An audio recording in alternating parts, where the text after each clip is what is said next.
Assalamu alaikum tuğan uruklar. Mana o Batken oblusudan geldik maş. Qayerda bir yer?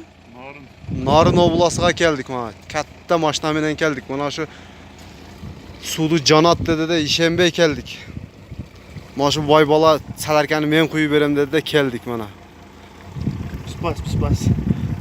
Kana bay bala bir jandırıp koyamçı maş sudu bir köreylik.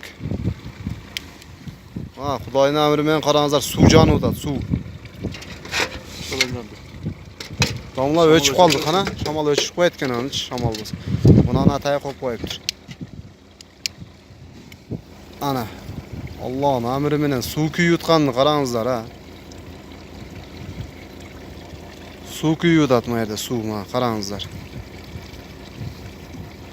Ana su küygende kaynayt eken. Bu yerge çayını koyup koysan kaynayt eken mi? Ha? Çilek üstüne. Ana kadınki de su ağutat bir adam. Kadınki de su mu? Ana yerden su düşüyor tabi.